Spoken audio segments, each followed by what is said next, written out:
Tira Vanachari Yamuna Tira Jaya Radha Madhava Kunjari Hari Jaya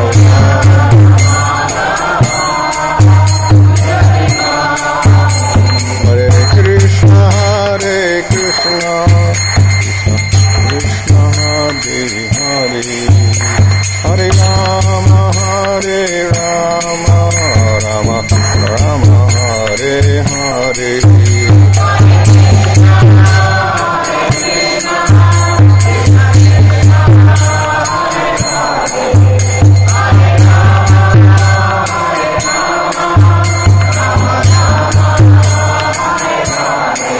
Jaya Prabhupada Prabhupada Prabhupada Jaya Prabhupada Jaya Prabhupada Jaya Prabhupada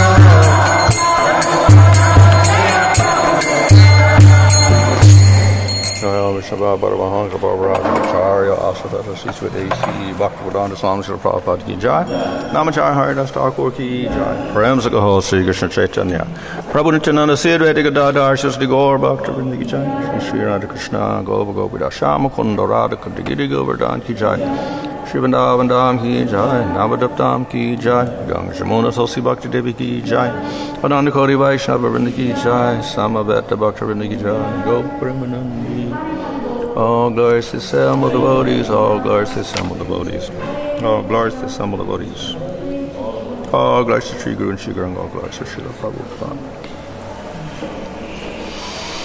Om Namo Bhagavate Vasudevaya. Om Namo Bhagavate Vasudevaya. Om Namo Bhagavate Vasudevaya.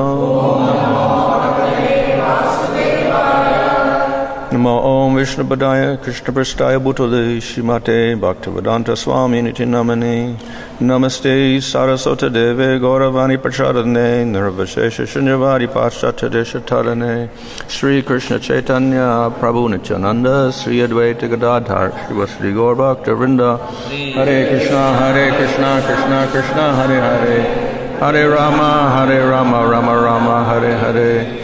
Read from Canto 10, Chapter 73, Verse 15. Tamna samadhishopayam Yena te charanam bojjaha Smritir yata na viramet Api samsaratam iha.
Tam, that, na, to us, samadhisha, Please instruct.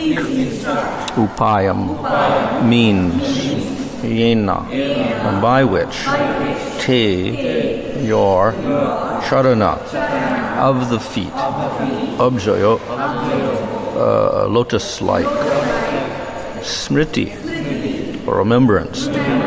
Yata, as. Na aviramet, may not cease. Api, even.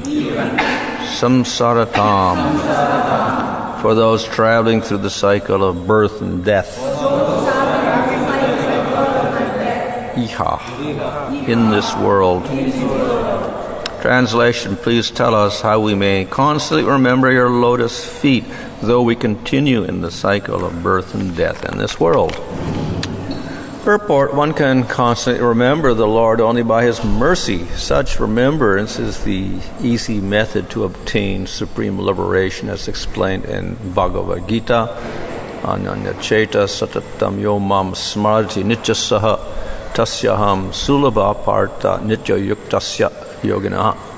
For one who always remembers me without deviation, I am easy to obtain, O son of Pritha, because of his constant engagement in devotional service.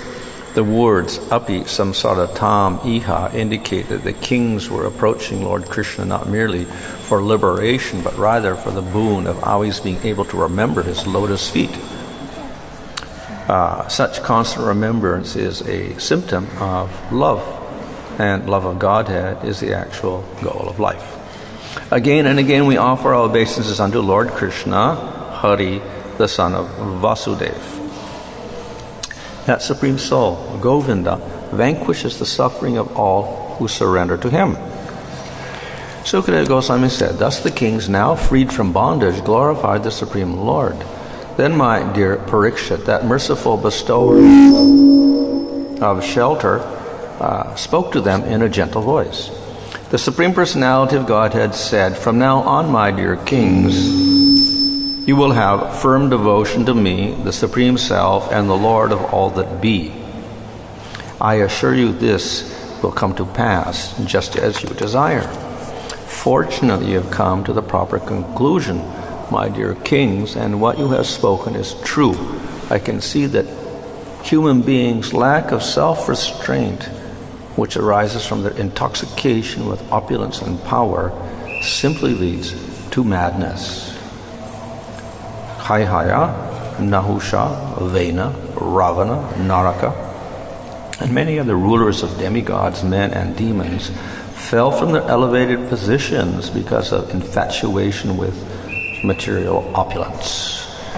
Purport, as described by Sridhar Swami, because Haihaya stole the desire cow of Lord Parsuram's father, Jamadagni, Parsuram killed him and his impudent sons. Nahusha became puffed up when he temporarily assumed the post of Indra. When out of pride, Nahusha ordered some brahmanas to carry him in a palanquin to an illicit meeting with Lord Indra's chaste wife, Sachi. The brahmanas made him fall down from his position and become an old man.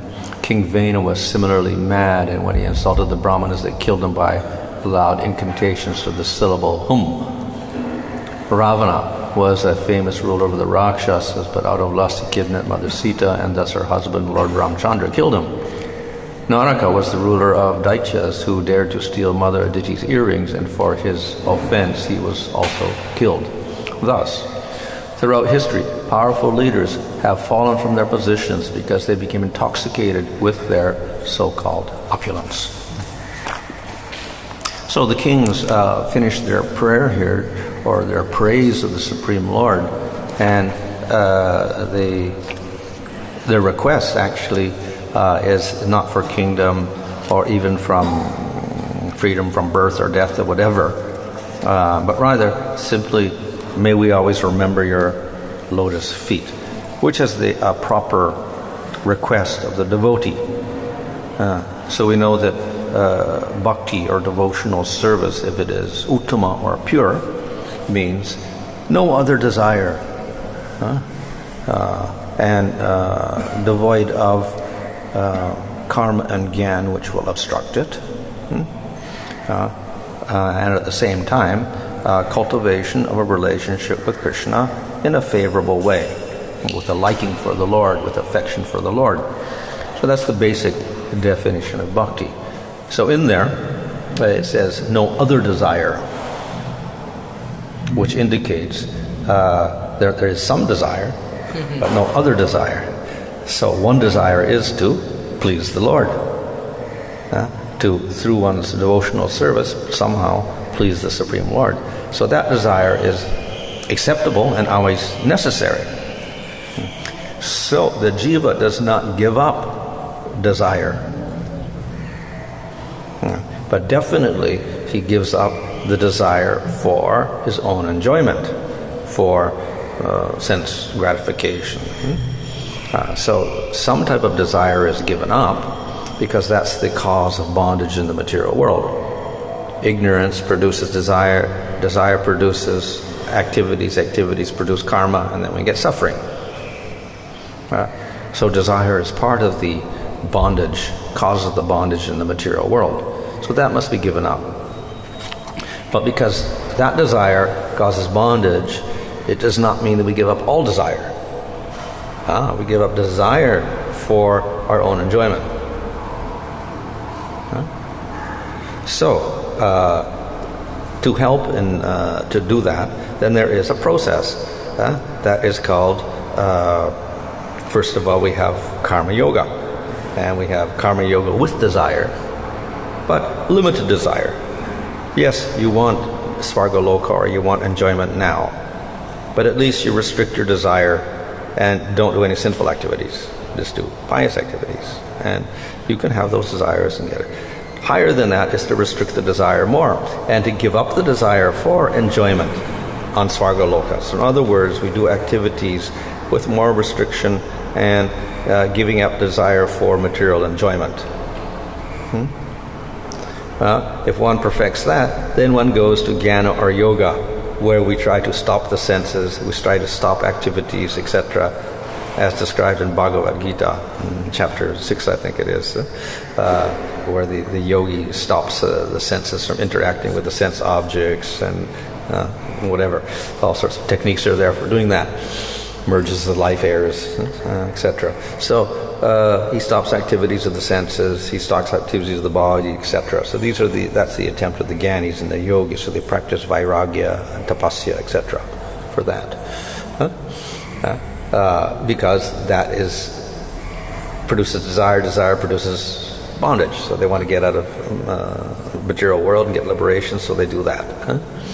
So yes, devotee also has to stop those material desires, but we do not stop all desire.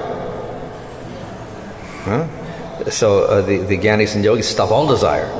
Let us stop all desire, and then there's nothing there in the jiva. No desire for anything. No desire to serve the Lord. Only stop the desire for material enjoyment, and he gets liberation. So the one practicing bhakti, on the other hand, does not give up desire. Of course, we can always argue, well, desire is an aspect of the mind, and mind is material, so the devotee will have to give it up eventually. But answer is no. There is another desire, the desire in the jiva. And even the desire for material enjoyment comes not from the mind, it comes from the jiva. A bahirmukha jiva means a jiva who wants to enjoy in the material world. And bahirmukha means he's faced towards external energy, which means he likes material energy, he wants to enjoy it. So that's in the jiva, he has desire to enjoy. So of course the desires in the mind, and that desire to enjoy material things must be given up for bhakti also, as well as in liberation. But then we have a desire to serve the Supreme Lord. That there's nothing wrong with that. It doesn't cause bondage. Rather, it destroys the other desire to enjoy in the material world, and it ultimately produces bliss. So this is the process of bhakti, not to give up desire, but to cultivate one's desires in relation to pleasing Supreme Lord. And this produces the highest bliss for the jiva. So therefore, desire is not given up completely. It's rather, we can say, it is redirected in the jiva from desire for material enjoyment for oneself to desire to please the Lord. So there's nothing wrong with that, and rather it's praiseworthy because it gives the best results. It can give you liberation, but more than liberation. So therefore, that is the process that we follow. So that is also here what the kings are expressing. We simply want to remember your lotus feet. So that's also a type of service. Bhakti consists of smaranam and kirtan and sravana. So sometimes we don't think that's service. We think, scrubbing the floor or is for service, or cooking is service, or that's service. But these are not called service. But actually they're part of devotional service. They're engaging our senses to please the Lord.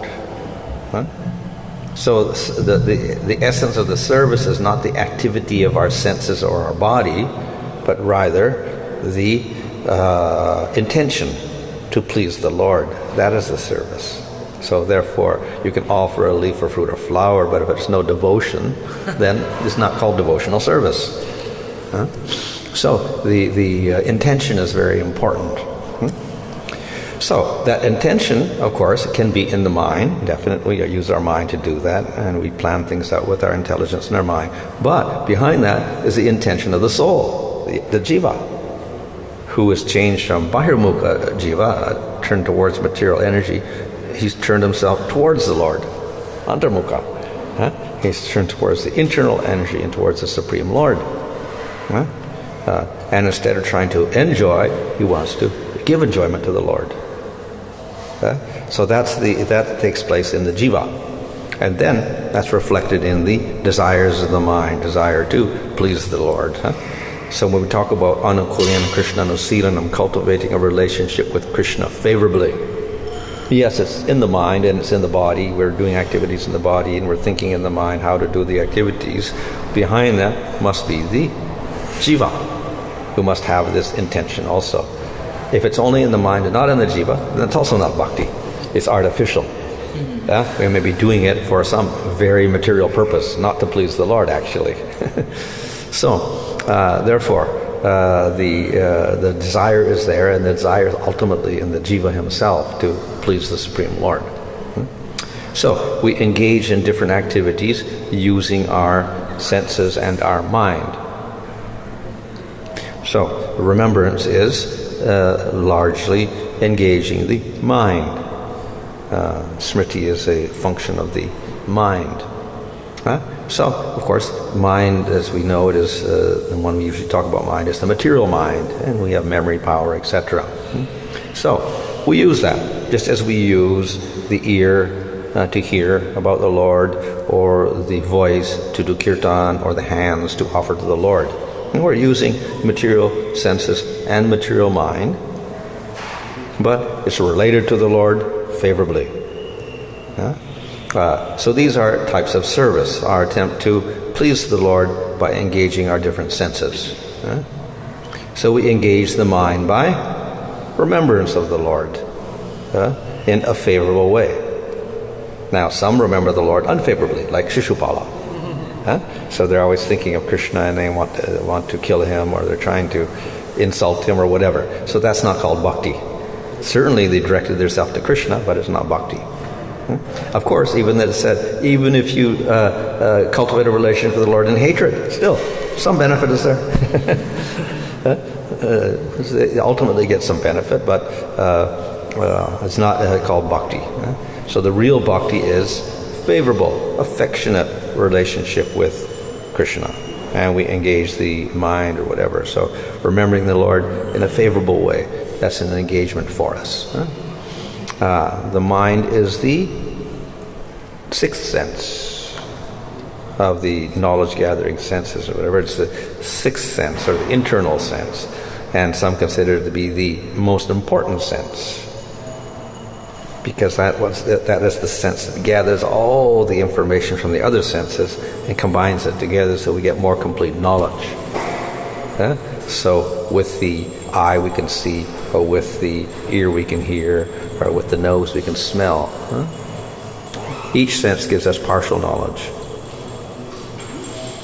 All that is combined, all the five senses knowledge is combined in the mind, and so we get a more complete knowledge that way. So therefore, smaranam in one sense we say it's more complete, because we can meditate or remember the Lord in His complete form, not as part of it. So with the ear we can hear His name, but it's only a hearing thing. Or we can see the form, the deity form of the Lord with our eye. But you cannot hear with your eye. You cannot taste with your eye. So you get something. So we can put everything together in the mind, and we can have a complete form of the Lord, and even then you can hear the Lord in the mind. So therefore mind is sometimes considered to be the most important sense. And even it is said that actually all of the activities of bhakti are ultimately meant to remember the Lord. So in all the activities of bhakti, the mind must also function favorably.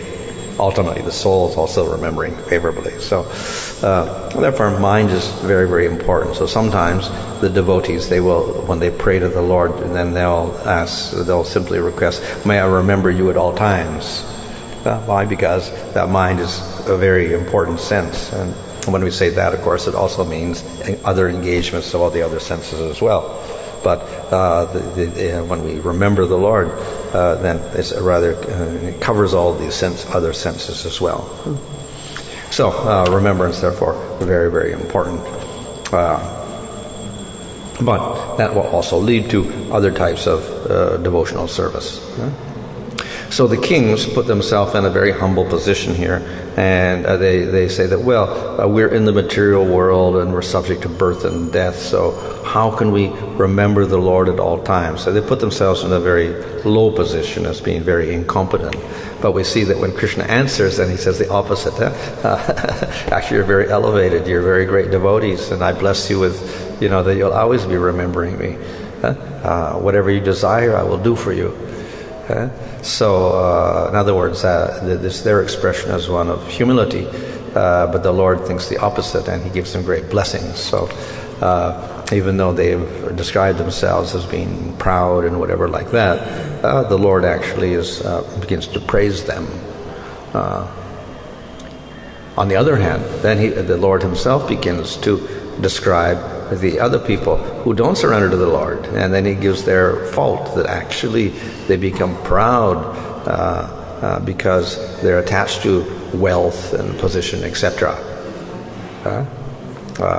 And then He gives examples of people who fell down because of that pride. They may have a great position or whatever, but ultimately they must suffer because of the attachment to wealth and position, etc. So the kings also had put themselves in that position, that we are also subject to pride and attachment, but actually they got a completely different result, which means that how they described themselves was not actually so true after all. Now these kings got a different result. They fell from their position completely due to pride. The kings described themselves as the same thing, that we are also subject to pride, but they got a completely different result. Why is that? Because actually they were not in the same category. Well, they were not overcome by pride. Yes, they have some slight attachment or whatever, but they were also devotees of the Lord. So therefore they get different results. And here we see they get highest results. And in fact the Lord personally reveals Himself to them after rescuing them, and He also gives them blessings that whatever you want I will supply, and if you want to remember me at all times, yes, you can do that. So they're in a very, very high position. So though they are kings, and though they may be subject to wealth and pride, etc., fortunately they were not overcome by that. But others are mentioned here, they were completely overcome, and therefore they had to suffer for that. They ended up in a very bad position. So that means that even wealth itself is not necessarily bad, just like desire can be desire for material enjoyment, or it can be desire to please Krishna. Then the desire to please Krishna is completely good, not bad. So similarly, wealth and position also can be completely good or completely bad. And we see some kings did it wrong and they got completely bad results. These kings got different results. Of course, they had to go through some tribulation because they got thrown in jail by Jarasandha, but ultimately they got very great results from it. And they got to see the Lord directly and get the blessings of the Supreme Lord. So, and we see the example of Yudhisthira. He also had all wealth, but he was not overcome by that pride or the intoxication with wealth, etc. He simply wanted to use it all to glorify Krishna. So again, he used everything in devotional service. So the things of this world are not necessarily to be condemned, but they have to be used properly. And then they can actually be beneficial. They can help us in our devotional service. At the same time, we have to beware that if we develop material attachment, then they could give us opposite results. So we have to be careful in this material world.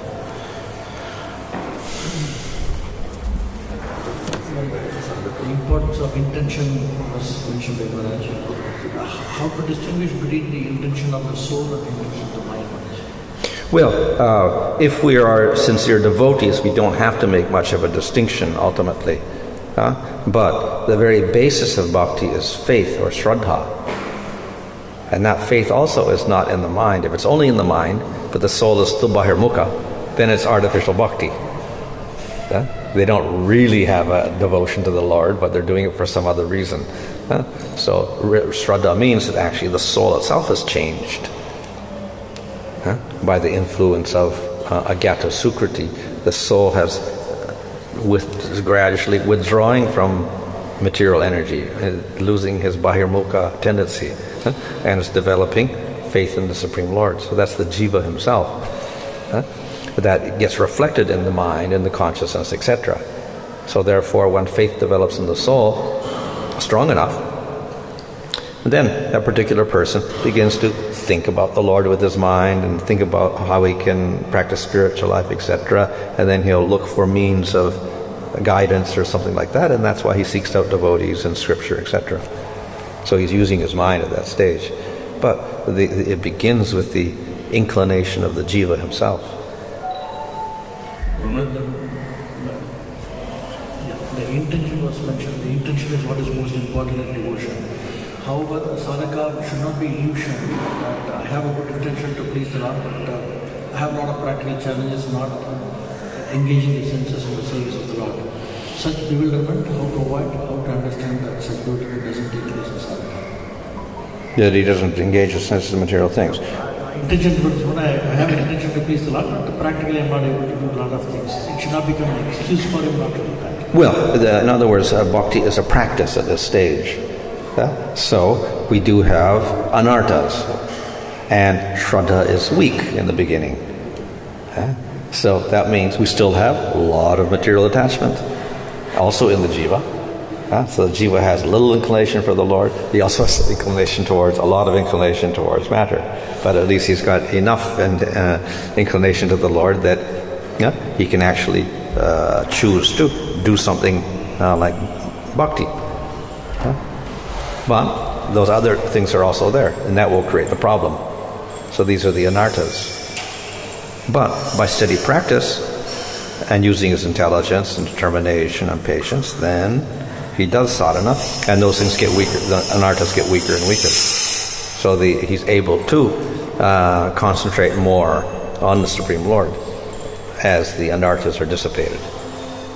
So we can say it's a gradual process by which he can actually concentrate more on the process of bhakti and less on material distractions. The different kinds of knowledge is gathered by different senses. So when it is accumulated in the mind, to give a form part of knowledge. But the intelligence and remembrance come from the Lord, from within the soul. So at what point the subtle senses get spiritualized, and does any point material body or the material senses get spiritualized? What's that? What? The gathered knowledge is put in the mind, and the intelligence to utilize that knowledge, and the remembrance is given by the Lord from within the soul. Material knowledge you're talking about? No, the spiritual knowledge, whatever the knowledge is, the intelligence and the remembrance is given by the Lord from within the soul to utilize it, or the intention to be done. So at what point the subtle senses get spiritualized? Does the material senses get spiritualized at any point or not? Subtle sense meaning what? Subtle material sense? Subtle body. Mind. Oh, well, when we engage in any process of bhakti, we're using our so-called material senses, but actually they no longer function as material senses anymore because they don't give us karma. When we're performing bhakti, they destroy karma. So in that sense, they are spiritualized, senses and mind, when we engage in the process of devotional service. So that is why I said the process of bhakti is beyond the gunas. However, we do have material senses, and we can also, engage in material activities at this point in time. So, we can say when we engage in bhakti, the senses are spiritualized, but they have a double function, and when we're not doing bhakti, then they go back to material activities. If one gets to prema, then one is always engaging the senses in those spiritual activities. So we can say completely spiritualized at that point, and the senses don't switch back to material functions anymore. But simultaneously, then the spiritual senses, spiritual body begin to develop. And in bhava and prema, they manifest nicely. So that these actually are, developing fully, and they can more or less replace the material senses completely. So we get spiritual vision with spiritual eyes. And the material sense, so-called material senses, are simply functioning secondarily at that point.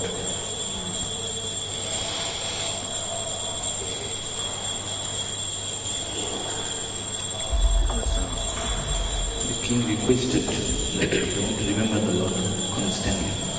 But in the sadhana bhakti, see, remembrance like smaranam also is also one of the part of the Navadvita bhakti. And as a sadhaka, how to apply this smaranam? Because if you see day-to-day life, we have a menial service also. Now, how to do balance both remembrance as well as menial service? Well, when you're doing the service, then you can also remember the Lord, isn't it? It's not that your mind is completely blank when you're cooking for the deity. You're thinking something, huh?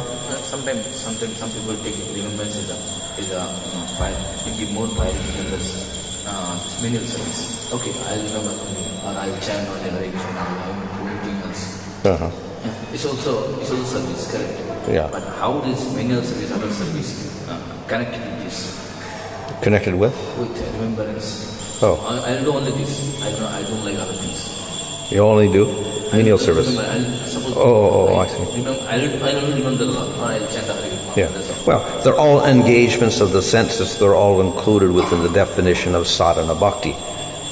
Whether it's the mind or the feet or the hands or the knowledge-gathering senses. So as long as it's favorably done for the Supreme Lord for His pleasure. So it's all in one sense equal.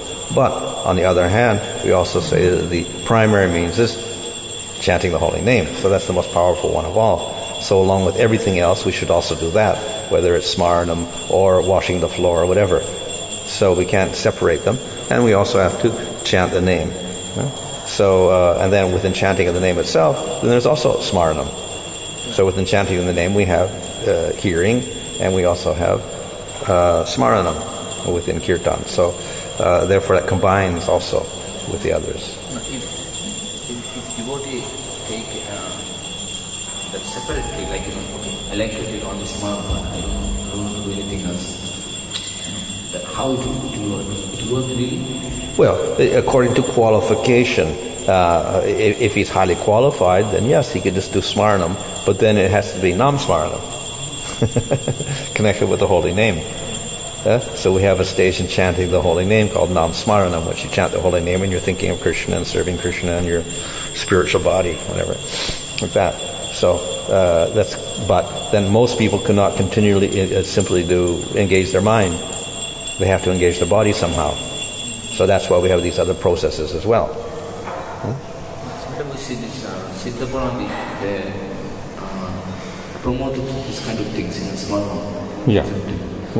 They only remember the Lord's pastimes, and by that they get perfection. That is their own idea. Yeah, but of course that's not the definition of Raganuga Bhakti.